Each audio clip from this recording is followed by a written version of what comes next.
what are the differences between Photoshop and Illustrator? I'll be explaining that, and along with that explaining the fundamental differences between bitmap images and vector images. My name is Rob Cubban. If you haven't been here before, please click the like button or subscribe to the channel, and down below this video I've got some links to some free courses to get you started in online business. Now, this is Adobe Illustrator. I would straight away say that Adobe Illustrator, surprise, surprise, is more for illustrations and Photoshop is more for photos. So you're more likely to use Illustrator for a logo, for example. With Illustrator, you have greater control over typography. You can alter letters like this in Illustrator and create more complex illustrations. And another way of putting it is Illustrator is more for vector artwork. This is a vector now. See, it's got paths around it. All text is generally vector. But I'm also going to show you with a pen tool, and this is how you draw shapes in Illustrator with what's called Bezier curves with the path tool.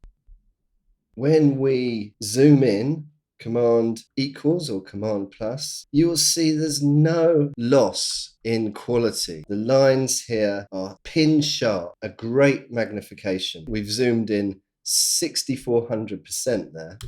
Let's compare that with Photoshop. I'm going to select that and paste that into Photoshop as pixels. We always paste as smart objects, but this is just to show you. And now we're going to zoom in as again, same key commands. There's many similarity in the key commands. Command or Control equals to zoom in. We're at 100% zoom now. So this is the actual size of the image, and I'm going in more. Now, can you see it's starting to pixelate at the edges there, and we're only at 400%. In the Illustrator zoom, we were at 6,000% and we couldn't see any pixels. Well, here you can see pixels, and that's because we are looking at a bitmap image. And photos in Photoshop, you take a photograph with your phone, bring it into Photoshop, then that would be a bitmap, as opposed to the shapes in Illustrator. It could be a square, a polygon. By the way, if you want to make a triangle, you make a polygon with 3 sides, or a circle, or brush strokes, or gradients within shapes, or text, as I said. These are all vectors. In mathematical terms, the curve here is given a formula, so the computer knows how to draw it. Bitmaps, however, the information is stored as pixels, and that's why when you zoom in, you can actually see the pixels individually. So the benefit of vectors in Illustrator is that they scale beautifully. So you can have small file sizes for documents that can be blown up to be as big as billboards in Times Square.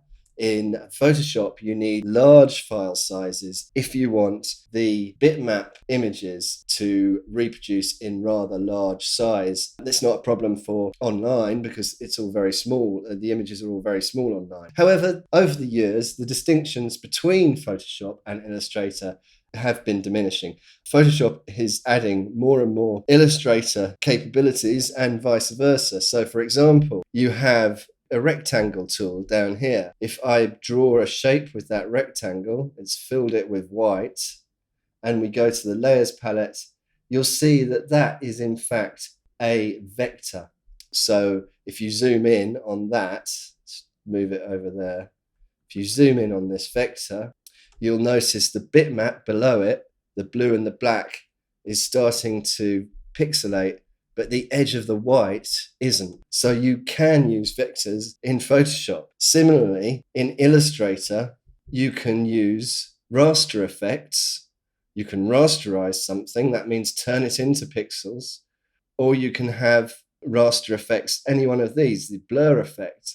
This is a Photoshop effect. It's a bitmap effect. It's changed that we forced to change that vector into a bitmap. So there's not a huge difference between Adobe Photoshop and Illustrator as there once was. But what I said at the beginning holds true. Illustrator better for illustration, graphics, Photoshop better for photography and photo manipulation. So I hope you enjoyed that. My name's Rob Cubban. Please don't forget to subscribe or like the video, and you can of course click the link below and get one of my free courses on online business.